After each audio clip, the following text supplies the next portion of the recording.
Work on the exterior of the old Brewery Museum is almost complete, but the most dramatic changes are inside, where it's now possible to see the plan coming together. Australia's largest regional museum has cost more than $5 million, more than $1.5 million provided by the Commonwealth Government. Today, member for Newcastle Alan Morris gave a final $230,000 towards the project. That will be the last allocation made through the Steel Region's Assistance Plan. It's a fascinating building.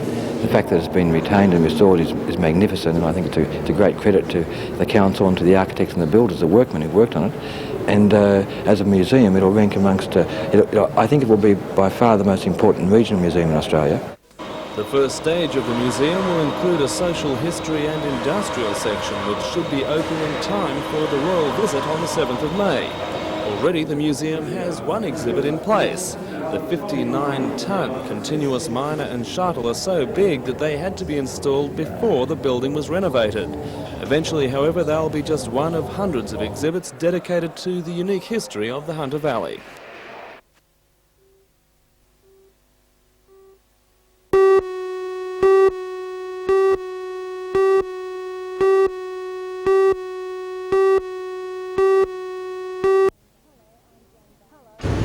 Hello, I'm Jane Button. Tonight I'll be reporting on the court appearance of Craig Victor Brutalin. Brutalin appeared in Maitland Court, charged with the murder of Tracy Lee Gilbert in Woodbury on March 8. For all the news, join us tonight at 6.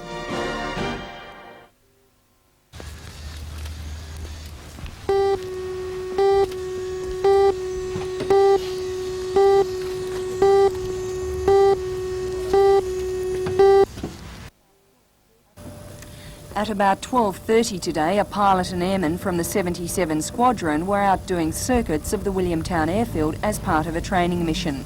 They came down from 2,500 feet preparing to land when disaster struck. At this stage, the RAAF isn't saying what went wrong, but the single-engine plane plummeted to the ground, killing both the pilot and the forward airman.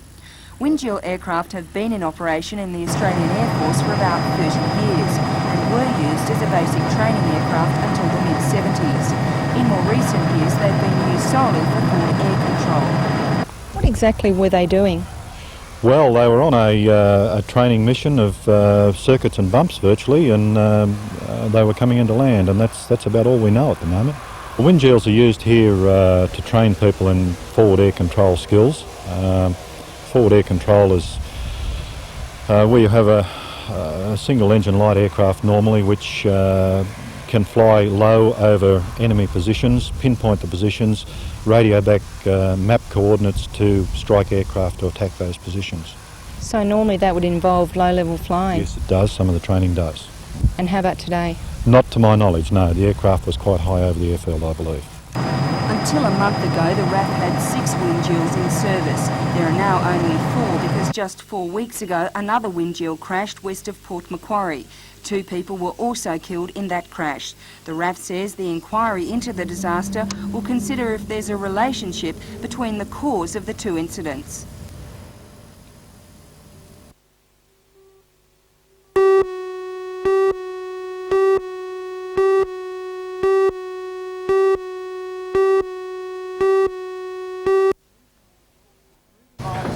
Brutalin was brought to Maitland from Long Bay Jail Hospital for his court appearance at about midday. He was neatly dressed, but his eyes bore the scars of a gunshot wound to the head. Tracy Lee Gilbert's mother was in the court and began sobbing uncontrollably when Brutalin was led in. Brutalin stood charged with Tracy's murder at Woodbury on the 8th of this month. When the proceedings got underway, the prosecution almost immediately applied for an adjournment to give them time to prepare their brief and compile evidence. Police told the court that they would allege Brutalin went to the hairdressing salon where Tracy Gilbert worked. He took a firearm and after shooting her, went to a motor vehicle and attempted to kill himself. The prosecutor said given the seriousness of the crime and fears for the defendant's own safety, bail should be refused. Brutalin's defence, Steve Churches, told the court that Brutalin suffered severe injuries and was now clinically blind. He needs continuous medical attention, and because of his disabilities, placement was a problem. At the moment, he was being held in Long Bay Jail Hospital.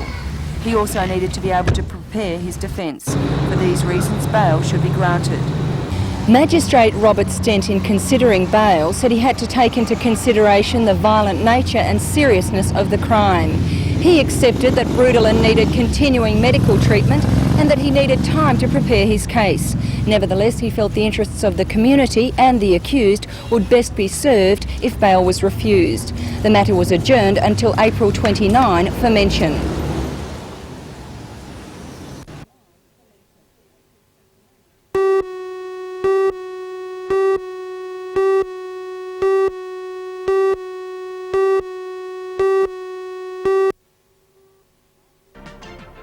In tonight's NBN News, a fascinating exhibition opens at Newcastle's Regional Museum. The subject of the photographic display is the Shroud of Turin. The cloth bears the image of a crucified man believed by millions to be the burial shroud of Jesus Christ. For all the news, join us tonight at 6.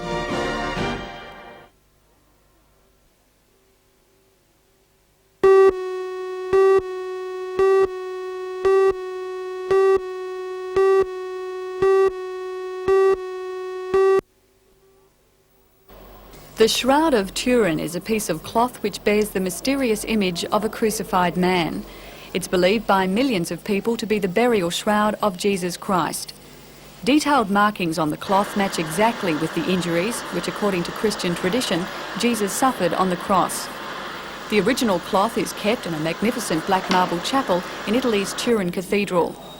While its presence has played an important role in a number of religious ceremonies, over the past 4 centuries it has been shown publicly only 8 times. On the last occasion in 1978, the shroud was subjected to a battery of tests. More than 30 scientists carried out minute photographic and forensic examinations.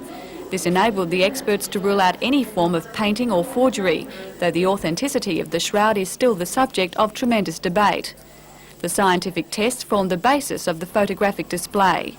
Newcastle Museum was chosen to house the exhibition, its first travelling display over Easter before it leaves Australia for Calgary.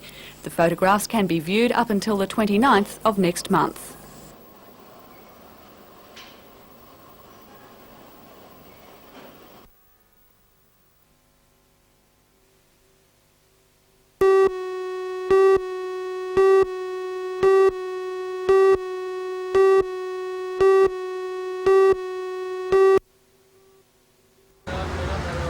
When the starting flag flies at Mount Panorama this weekend, 12 local competitors will be in the field.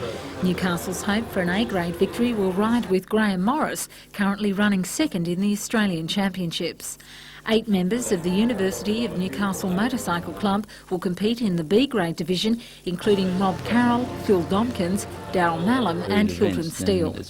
They'll be riding the likes of Yamaha's FZ 750 Superbike, the FZR 750 Superbike and the FZR 1000 production bike, able to reach speeds of 276 kilometres an hour.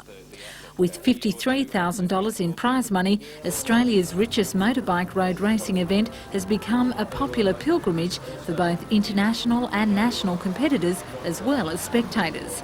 But the future of the Mount Panorama Clash is in jeopardy.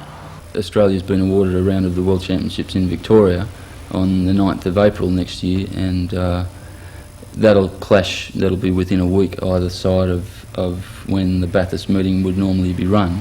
And the Bathurst meeting's traditionally the Australian Grand Prix, and because we've been awarded a round of the World Championship, that'll have to become the Australian Grand Prix. So I really don't know what's going to happen with Bathurst, but I can't see a lot of riders riding in the Australian Grand Prix meeting in Victoria and then coming back to Bathurst to do Bathurst as well, because it'd just be too expensive for them.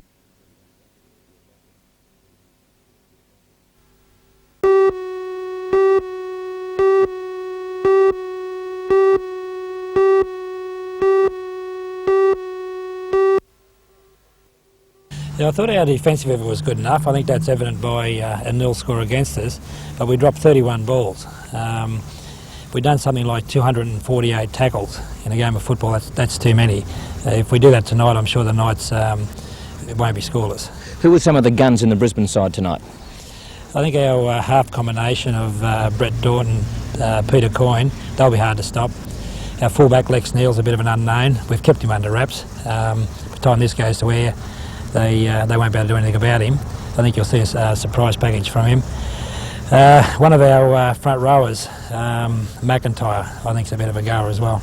Any Penny Knights coach Alan McMahon hasn't pushed the panic button after being outclassed by Manly last Sunday and has stuck to the same combination, although he's been forced to make a couple of changes due to injury. Exciting fullback Tony Kemp comes back into the side after recovering from an ankle injury, and Steve Fulmer moves to the reserves bench. Brett Shaw also makes an appearance owing to the shoulder injury of second rower Michael McKinnon, with Shaw moving to the front row and Tony Butterfield to the number 10. The Knights will be relying on their pivots Glenn Frendo and Robert Chew to continue their good form, and if the centres such as Glenn Miller are able to run with the ball, they could create some problems out wide for Brisbane. The game gets underway at 7:30 tonight.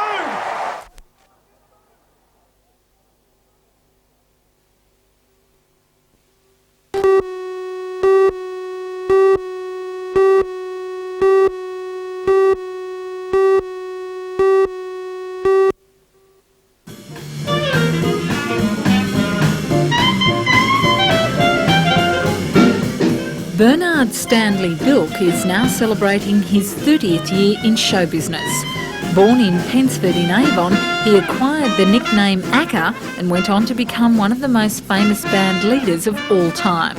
So where and how did it all start? Well, I saw this clarinet 30 years ago and I thought, I like that. No, it's 35 actually. And I'll have a little go at it. It was in Egypt, in the army. I was in the army, national service, you know, after the war. And this bloke had this little clarinet in the tent there in the middle of the desert, and he couldn't play it very well, so I said, you don't want to know that, you know, I'll have a go at that. And I sort of kept it. Think of Acker Bilk and you think of Stranger on the Shore, the song which was Acker's own original work and remained in the top 30 chart for 53 weeks after being the first ever record to be number one in both the United Kingdom and the United States at the same time. You never know what's going to hit the charts or do anything, you know. I mean, it was just lucky, I suppose. I'd done it. It was one off an album. And they thought it was nice, the powers that be, all the record producers, and issued it. Off it went. Strangler on the Floor.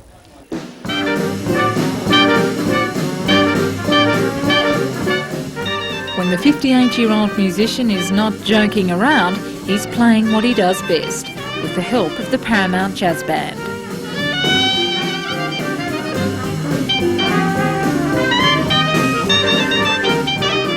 With the list of hit songs behind him and most of his working life spent touring the world, the jazz fan plans to stay on the road at least for a little while longer. It's a lot of fun.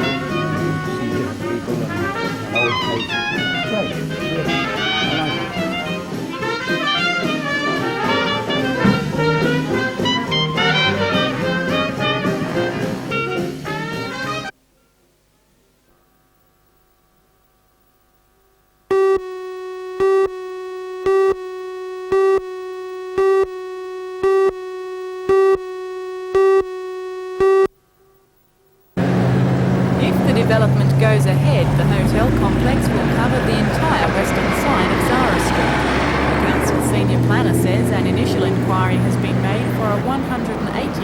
4-star hotel.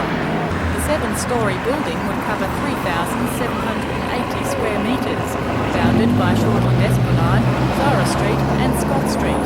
The complex would also include a restaurant, 2 bars, a coffee shop and a 5-star conference centre, designed to attract international functions. 6 objections to the proposal have been lodged by local residents. Council will consider the inquiry being made by Clean Properties at its next meeting on April the 12th. The site of inquiry includes a 2,300 square metre area on the corner of Zara Street and the Esplanade, on which Sydney's Gazebo Terrace last year obtained approval for a 147-bedroom hotel.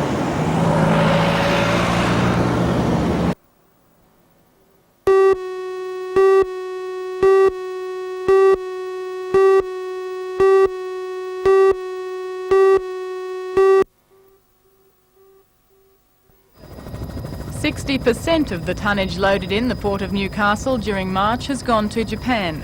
Normally that country takes around 48%, but it's believed this month's volume has been inflated because the Japanese are taking more coal before prices go up. Australian coal export company representatives are currently in Japan negotiating next year's prices. Japan's purchases have undoubtedly increased the Port of Newcastle's loading this month. Coal authorities say almost 3.5 million tonnes of export coal has been poured, demonstrating the port's capacity to ship more than 40 million tonnes of coal a year. The tonnage has been good for March, but if we take an average of the last 3 months, then the tonnage is somewhat lower than that record that was set. And we would need to keep tonnage above that rate in the new financial year for the port to remain competitive in terms of coal loading. What are the chances of doing that? Well, the chances are good in terms of the market. It will need a smooth flow, it will need good industrial relations, not too many stoppages at the mines, and good production. Authorities are now aiming for a higher throughput next financial year. For new coal companies, the year begins tomorrow. For the year now finishing, a rebate of more than $6 million will be paid to shippers, and the common charge will from tomorrow be dropped to $4.85. Mr Boyd says without the drop in charges, the industry would have suffered. Well, I think what would have happened would be that our port, and New South Wales as a coal exporter, would become less competitive, and the end result would be lower volumes of tonnages, and the result further from that would be loss of jobs and companies closing mines.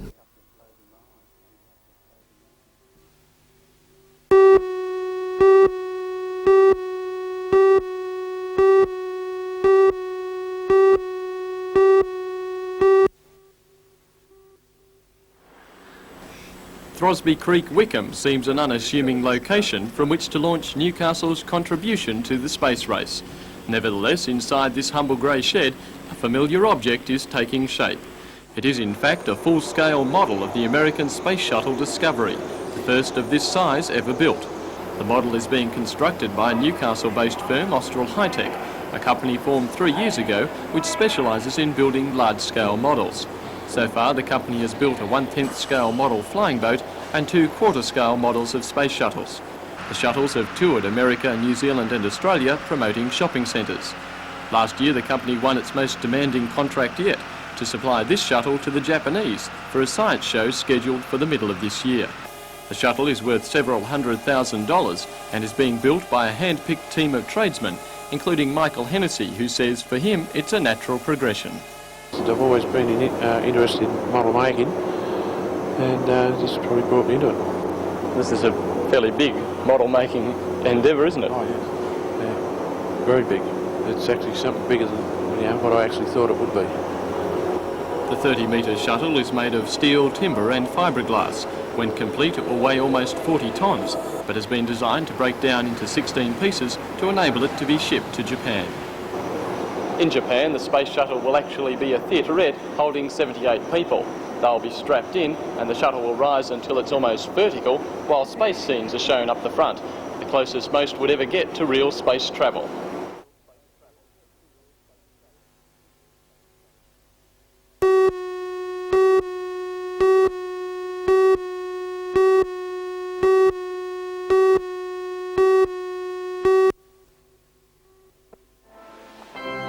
For many city Anglicans, Christchurch Cathedral was their destination this morning for a traditional Good Friday service.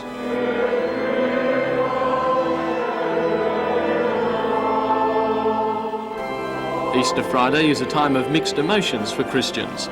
They lament the pain inflicted on Jesus when he was crucified, while at the same time believing it is only through that action that they can enjoy a right relationship with God. Today, Bishop of Newcastle, the Right Reverend Alfred Holland, spoke on the causes of suffering and the relationship between human suffering and Christ's. The traditional cathedral vigil service starts at 8 o'clock tomorrow night, while the main Easter Sunday service is at 10 a.m. Most churches conducted Good Friday services. Another was held at St Joseph's Catholic Church at the Junction. Like others across Australia, the service was well attended, indicating many still regard the Christian side of Easter as important. Today at St Joseph's, Father Ron Pickering said the death of Jesus should not be treated as a funeral, but rather as a victory. Help us to put on the likeness of our Lord in heaven, who lives and reigns forever and ever. For we must die,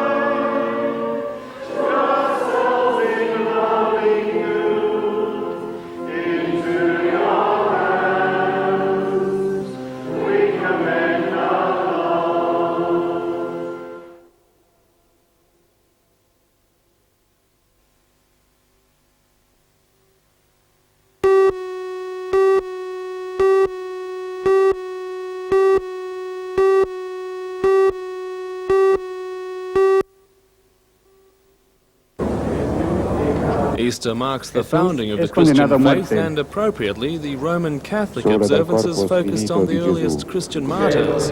On Good Friday, Pope John Paul II, bearing a wooden cross, led a candlelit procession around the ruins of Rome's ancient Colosseum, symbol of Roman power and the site where early Christians were slain for their faith.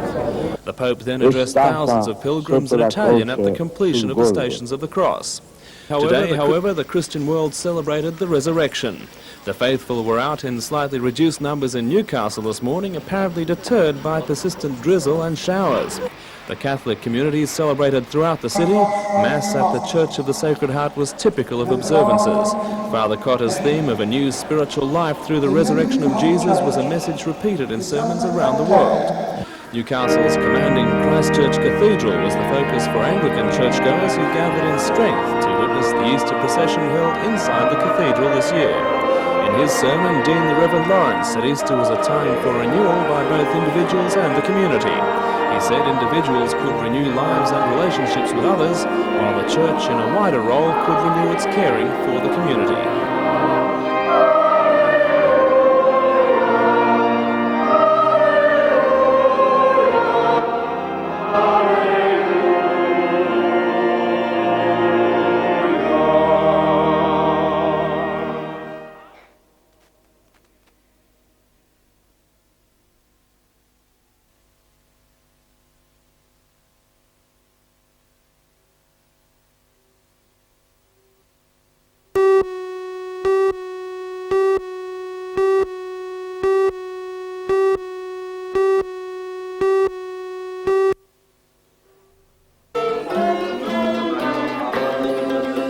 A gathering like this one must have occurred almost 150 years ago in the Hunter Valley, before explorer Ludwig Leichhardt set out on his ill-fated expedition from Moreton Bay into Oblivion.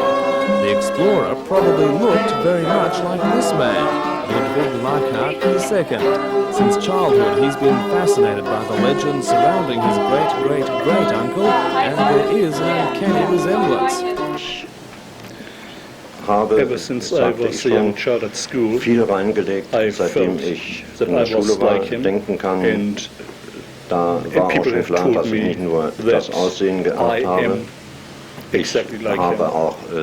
Ludwig is in Australia from Berlin for 3 weeks to retrace in part the footsteps of his ancestor.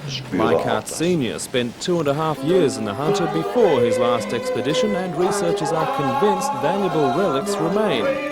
The Newcastle Australia-German Democratic Republic Friendship Society has set up a committee to explore this part of Leichhardt's life. They're looking for anyone with souvenirs or stories relating to the man. West Germany will also host an international seminar on Leichhardt for the bicentenary, and an embassy representative has expressed the hope that local research will add to that picture. The embassy of the German Democratic Republic welcomes very much that establishment of a commission by the Friendship Society here to find out what he has done, and I'm sure a lot of news will come out of it.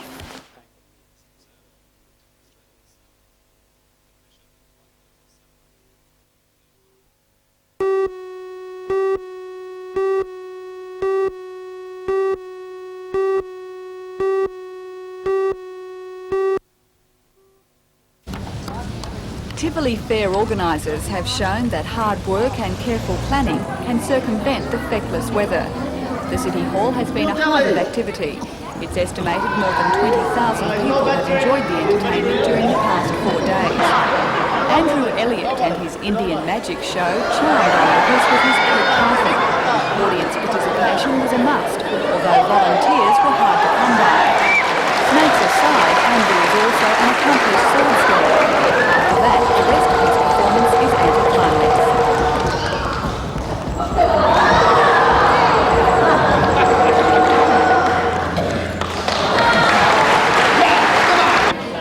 Other acts include Circus Soleras, a happy band of revellers with infectious good humour. They provide face painting, juggling and hat making.